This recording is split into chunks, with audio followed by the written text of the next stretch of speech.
Good morning, dear students of LLB second year. In the series of lecture on the Constitution of India, especially Article 21, Right to Life and Liberty, we are here with some other grounds of rights which has been derived from Article 21 on the basis of judgment by the apex court.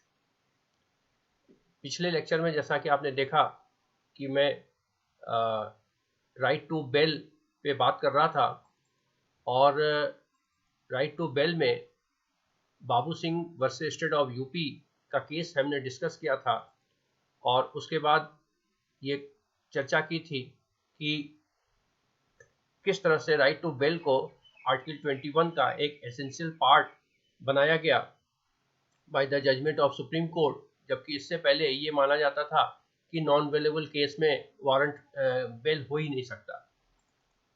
इसी क्रम में जहां पर कि पिछले case में supreme court ने ये कहा कि राइट टू बेल सामान्यतः दिया जाना चाहिए, वहीं राजेश रंजन यादव वर्सेस सीबीआई का केस 2007 का था जिसमें एपेक्स कोर्ट ने ये भी कहा कि there is no absolute rule that a long period of incarceration by itself would entitle the accused to obtain bail। यानी बहुत लंबे समय तक अगर वो बंद है, जेल में है, तो उसके कारण ही वो बेल के लिए इंटाइटल अधिकारी नहीं हो जाता है। ठीक है, it depends on fact and circumstances of each case. ये अलग अलग केसेस के परिस्थितियों पर निर्भर करता है। However, anticipatory bail is held not a part of right to life enshrined in Article 21। तो वहीं पर यह भी कहा गया कि जो एंटीसिपेटरी बेल है यानी प्रारंभिक बेल, इससे पहले कि पुलिस अरेस्ट करे, अगर आपको लगता है कि किसी मामले में पुलिस आपको अरेस्ट कर सकती है तो उस कंडीशन में एंटीसिपेटरी बेल का भी प्रोविजन है सीआरपीसी में। तो उसके संबंध में ये चर्चा है कि एमपी वर्सेस पीके बाठिया, इस केस में सुप्रीम कोर्ट ने यह भी कहा कि जो एंटीसिपेटरी बेल है यानी अग्रिम जमानत, वो जो है आर्टिकल 21 के अंतर्गत एक अधिकार नहीं है। ठीक है, तो इसके साथ कुछ और भी राइट्स की चर्चा करते हैं जो अलग अलग केसेस में सुप्रीम कोर्ट ने दी है व्यवस्था, और वो आर्टिकल 21 का उसको एक पार्ट बताया, और जो कि right to life with dignity of man का ही एक एक्सपेंशन है। तो इसी क्रम में राइट टू ओपन ट्रायल पर कुछ केसेस हैं, जैसा कि आप देख रहे हैं स्लाइड पर। In Sahara India real estate corporation versus security and exchange board of India 2012 का केस है। अगर न्यूज से अवेयर होंगे तो आपको पता होगा कि सहारा इंडिया के जो मालिक हैं सुब्रतो राय, उन्होंने पब्लिक से इन्वेस्टमेंट कलेक्ट किए थे और उसके बाद उसका जो प्रॉपर रिटर्न होना चाहिए वो नहीं दिया, और फिर केसेस चले और सुप्रीम कोर्ट ने ये कहा कि जब तक आप पैसे दे नहीं देते इन्वेस्टमेंट के तब तक आपको जेल में ही रहना पड़ेगा, और तब से सुब्रत सहारा जेल में है। अब पता नहीं जमानत हुई या नहीं हुई, नहीं पता। और constitution bench of the supreme court stating that open justice which instill faith in the judicial and legal system। उन्होंने कहा कि ओपन जेल यानी ओपन जस्टिस यानी खुला न्याय। खुला न्याय का मतलब क्या होता है? जो सबको परिलक्षित हो, किसी बंद कमरे में ना हो, जिसकी रिपोर्टिंग जर्नल के माध्यम से होती है। तो इस instil faith in the judicial and legal system. ठीक है, तो न्यायिक व्यवस्था और जो विधिक व्यवस्था है उसमें एक विश्वास कायम रखता है। Was the cornerstone of judicial system. तो इस तरह से ये एक माइल स्टोन है, कॉर्नर स्टोन है, बहुत महत्वपूर्ण चीज है। Reiterated the observation made by a 9 जजेस बेंच इन नरेश मीर जाकर वर्सेस स्टेट ऑफ महाराष्ट्र, या 1967 में उन्होंने ये बात कही थी। wherein the court said that the principle of open justice did admit exception in the interest of administration of justice। तो इस तरह से न्याय जो है वो खुला होना चाहिए, यानी बंद का दिखना नहीं चाहिए, दिखना चाहिए सबको, बंद न्याय नहीं होना चाहिए, यानी जो किसी को समझ में नहीं आए कि वास्तव में हुआ क्या। तो इस तरह से ये भी एक 21 का एक पार्ट है, और ये बहुत पुराना मैगजीम है कि justice not only be done but justice seems to be done. तो न्याय होता हुआ दिखना चाहिए। ऐसा नहीं है कि न्याय आपने कर दिया और कहा कि हमने तो न्याय कर दिया, लेकिन न्याय दिखने का अर्थ क्या है कि जिन ग्राउंड पर निर्णय दिया गया वो ग्राउंड स्पष्ट दिखे कि हाँ आपने इन निर्णयों को लिया तो वो निर्णय सही था या ग्राउंड की समझ सही थी। तो इसी तरह से इसी क्रम में एक है राइट अगेंस्ट हैंडकफिंग। इसकी चर्चा मैं पहले भी कर चुका हूँ कि पहले जब स्टार्ट किया था आर्टिकल 21 तो मैंने ये बात कही थी कि आर्टिकल 21 में जो के संबंध में मेनका गांधी का जो जजमेंट था उसके बाद आपराधिक प्रशासन पे बहुत ज़्यादा जुडिशल रिफॉर्म, जो क्रिमिनल जस्टिस में बहुत रिफॉर्म हुआ, और पहले अपराधियों को घर से ही हथकड़ी लगा के ले जाया जाता था, उन सब चीज़ों पर रोक लगी। तो उसी संबंध में एक केस है हैंडकफिंग पर, प्रेम शंकर शुक्ला वर्सेस दिल्ली एडमिनिस्ट्रेशन का केस है, इसमें प्रेम शंकर ही लिखा हुआ है केवल। ये handcuffing has been held to be prima facie inhuman and therefore unreasonable, overheads and at the first flush arbitrary। क्या कहा जुडिशरी ने कि हैंडकफिंग यानी हथकड़ी लगाना ये प्रारंभिक तौर पर ही गैर मानवीय लगता है, अमानवीय लगता है, और इसलिए यह अयुक्त है, और ये बहुत हैरेस करने वाला है, प्रताड़ित करने वाला है, और इस कारण से ये मनमाना है।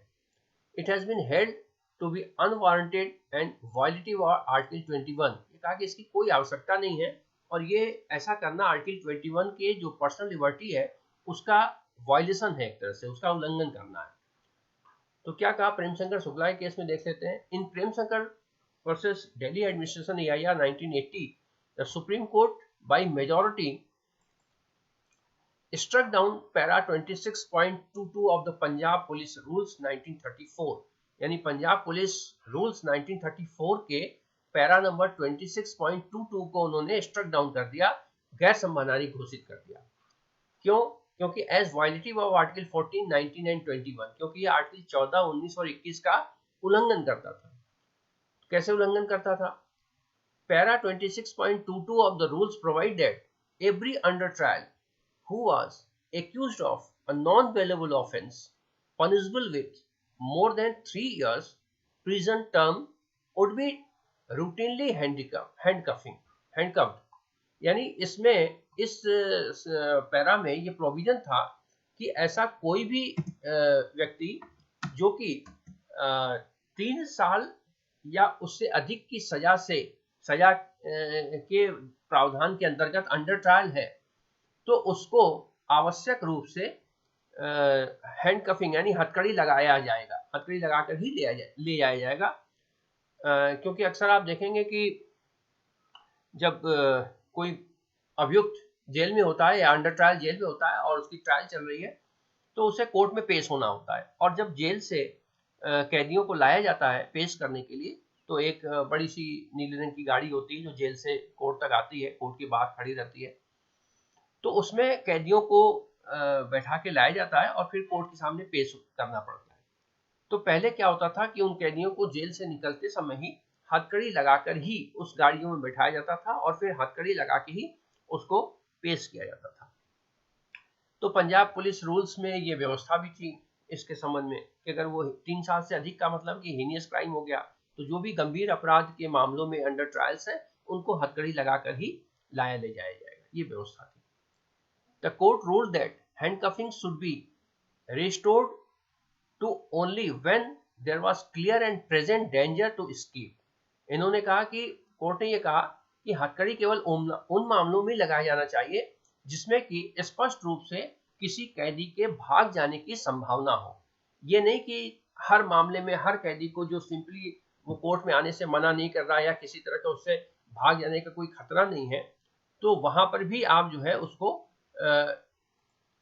हैंडकफिंग करके लाएं या जाएं। ठीक है, तो इस तरह से एक बहुत बड़ा रिलीफ मिला, क्योंकि कई बार कोई अच्छे भला इंसान भी मान लीजिए उसकी सोशल रेपुटेशन बहुत अच्छी है लेकिन वो किसी मामले में फंस गया, तो उस कंडीशन में उसको जानने वाले बहुत सारे लोग होते हैं और पुलिस जो है हथकड़ी बांधकर उसको ले आती थी, ले आ जाती थी, और बाद में अगर वो छूट भी गया तो उसकी सोशल रेपुटेशन तो पूरी तरह से समाप्त हो जाती थी।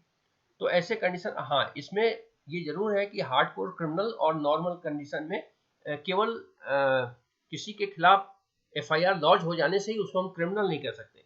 तो इसमें एक जो है अंडर ट्रायल और हार्डकोर क्रिमिनल में डिफरेंस होना बहुत जरूरी है, और जो कि सुप्रीम कोर्ट ने अपने जजमेंट के माध्यम से कमोबेश किया है। इसी तरह से एक और जजमेंट आया सुनील पात्रा के केस में। इसकी भी, सुनील पात्रा केस की भी चर्चा मैं पहले कई बार कर चुका हूं कि राइट अगेंस्ट बारफेटर्स, यानी किसी को काल कोठरी में बंद नहीं किया जाएगा। In Sunil Patra versus Delhi administration, the supreme court laid down that the treatment of a human being which offended human dignity, imposed avoidable torture and reduced the man to level of a best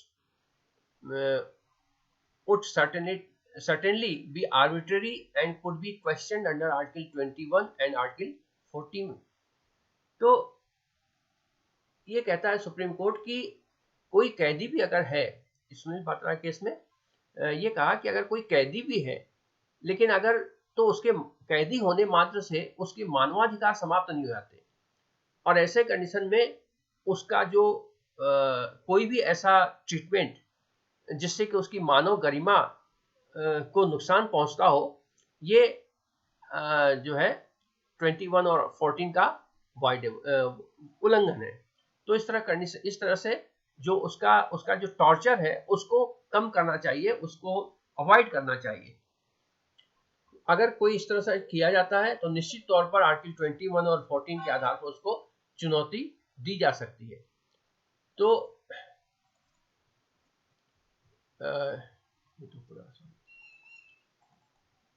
therefore putting bar fetters for an unusually long period without due regard for the safety of the prisoners and the security of the prison would certainly be not justified. तो इस तरह से उन्होंने कहा कि भाई किसी को अनावश्यक रूप से काल कोठरी में रखना और उसके साथ इनह्यूमन बिहेवियर करना, ये कहीं से भी जस्टिफाइड नहीं है, और ये आर्टिकल 21 और 14 को का वायलेशन माना जाएगा। तो इस तरह से आप देख रहे हैं कि बहुत सारे जजमेंट्स आए सुप्रीम कोर्ट के, और लगातार इसी तरह से सुप्रीम कोर्ट ने आर्टिकल 21 के अंतर्गत जो right to personal life, personal liberty and है, right to life and personal liberty, और उसका जो मेनका गांधी के केस में इंटरप्रिटेशन किया, उसको लगातार एक्सपेंड करती गई। इसी क्रम में बहुत सारे और भी छोटे छोटे अधिकार हैं, जैसे no right to escape from custody. अगर कहीं कहीं उसका एक्सेप्शन भी देखने को मिलता है कि अगर किसी कैदी को ये लगता है, पुलिस को ये लगता है कि नहीं कैदी जो है वो भाग जाएगा, तो भागने का अधिकार तो कैदी को नहीं है। फेयर ट्रायल कराना है, आप फेयर ट्रायल में कोर्ट के सामने पेश हो, जैसा भी स्थिति होगी दूध का दूध पानी का पानी हो जाएगा। अगर आपने अपराध नहीं किया तो छूट जाओगे, और अपराध किया है तो उसकी सजा आपको भुगतनी पड़ेगी। तो क्या कहते हैं कि उसको भाग जाने का कोई अधिकार नहीं है। तो कुछ मामलों में सुप्रीम कोर्ट ने ये भी कहा, जैसा कि हम पिछले केस में ही देख चुके हैं, कि अगर ऐसा पुलिस को लगता है कि कैदी के भाग जाने की संभावना है तो फिर उसे हैंडकफिंग की जा सकती है। इसी तरह से एक केस प्रभाकर पांडुरंगा का था, जिसमें right to book in jail, ये भी सुप्रीम कोर्ट ने ये कहा कि अगर कोई व्यक्ति पढ़ने लिखने वाला है और भले ही वो अंडर ट्रायल है, तो उसको जेल में अगर वो किताब लिखना चाहता है तो उसको जेल में वो सुविधा मुहैया कराई जाएगी, जिससे कि वो अपने राइटिंग का जो काम है वो कर सके। क्योंकि अभी अंडर ट्रायल है, अभी ये फाइनल नहीं हुआ है कि वो व्यक्ति अपराध किया है या नहीं, यानी वो अभी तक ऑफेंडर डिसाइड नहीं हुआ है, वो एक्यूज्ड है। तो एक्यूज्ड के रूप में उसके सारे ह्यूमन राइट्स उसके पास हैं, और ऐसे कंडीशन में अगर कोई व्यक्ति राइटर है, वो पढ़ना लिखना चाहता है, वो किताब लिखना चाहता है, तो उसको जेल प्रशासन को सुविधाएं मुहैया करानी पड़ेगी। तो ये एक state of Maharashtra versus Prabhakar Panduranga का केस था, जिसमें सुप्रीम कोर्ट ने ये कहा कि right to book in a jail is a freedom of speech and expression and comes under the personal liberty. तो आर्टिकल 21 के अंतर्गत आता है। एक सुनील पात्रा का केस जो था वो उसमें सॉलिडेरिटी की बात की गई थी कि राइट अगेंस्ट सॉलिटरी कन्फाइनमेंट। हालांकि सुनील बात्रा केस फेमस इसीलिए है, एकांतता के विरुद्ध अधिकार। तो सुनील बात्रा वर्सेस दिल्ली एडमिनिस्ट्रेशन के केस में क्या हुआ कि सुनील बात्रा एक बड़ा खतरनाक अपराधी माना जाता था और उसको जेल में बिल्कुल अकेले एक छोटी सी कोठरी में रखा गया था जिसपे रोशनी तक नहीं आती थी, बिल्कुल अंधेरे कोठरी में, और उसको हाथ पैर उसकी बेड़ियों से जकड़ के रखे जाते थे और जब उसे ट्रायल पर लाया जाता था तो भी इसी कंडीशन में लाया जाता था। तो इसके अगेंस्ट सुनील बात्रा ने केस फाइल किया और तब सुप्रीम कोर्ट ने ये कहा कि भाई किसी भी अंडर ट्रायल की जो ह्यूमन राइट्स है वो समाप्त नहीं हो जाते और ऐसे कंडीशन में बिल्कुल काल कोठरी में उसको रखना ये जो है एक अनह्यूमन कंडीशन है। हम स्वतंत्र समाज में रहते हैं, कोई गुलामी की स्थिति में हम नहीं रह रहे हैं कि किसी भी कैदी के साथ इस तरह का बिहेवियर किया जाए, जब तक कि उसके जेल से भाग जाने की या जब उसे कोर्ट ले जाया जा रहा है तो रास्ते में उसे भाग जाने की अगर संभावना नहीं है तो उसको उसके साथ इस तरह का बिहेवियर नहीं किया जाएगा। इसी तरह से थर्ड डिग्री जो अक्सर आप सुनते हैं कि पुलिस थर्ड डिग्री देती है, उसके बारे में भी कुछ जजमेंट्स आए थे। और उसके बाद कस्टोडियल वायलेंस, ये बहुत बड़ी समस्या हमारे भारत में है कि कस्टोडियल डेथ हो जाती है, तो कस्टोडियल वायलेंस या टॉर्चर, इसके बारे में भी बहुत सारे जजमेंट्स हैं। तो कुछ एक और भी केसेस हैं जिसकी हम चर्चा कल करेंगे। राइट अगेंस्ट कस्टोडियल वायलेंस, उसके बाद fake encounters, under trial not to kept with convict, यानी कन्विक्ट और अंडर ट्रायल, जैसा कि मैं कह रहा था कि अभी सजा कंफर्म नहीं हुई है, जब पूरी सुनवाई हो जाए और पुलिस कोर्ट इस नतीजे पर पहुंचे कि वह व्यक्ति ऑफेंस किया है तो उसे हम कन्विक्ट करते हैं। और जब कोई व्यक्ति उसके खिलाफ केस लॉन्च है और उसका अंडर ट्रायल चल रहा है और उसे बेल नहीं मिली, इस कारण से वो जेल में है, तो जेल से वो लाया जा रहा है, तो यहाँ पर वो अंडर ट्रायल है। तो अंडर ट्रायल और कन्विक्ट के बीच में डिफरेंस है, इसलिए अंडर ट्रायल को उस स्थिति में नहीं रखा जाएगा जिस स्थिति में कि कन्विक्ट को रखा जाता है। तो इसके अगेंस्ट भी सुप्रीम कोर्ट ने एक जजमेंट दिया जिसमें ये कहा कि there is difference between under trial and convict. ये भी सुनील बात्रा का ही केस है, सुनील बात्रा केस सेकंड के नाम से इसको जाना जाता है। उसके बाद तो पब्लिक हैंगिंग के अगेंस्ट भी एक जजमेंट है कि जो किसी को अगर फांसी पे लटकाया जाता है तो आम पब्लिक के बीच में नहीं लटकाया जाएगा। तो इस तरह से बहुत सारे जजमेंट्स और भी हैं जिसकी चर्चा हम कल करेंगे। आज इतना पर्याप्त है। Okay, all the best, thank you.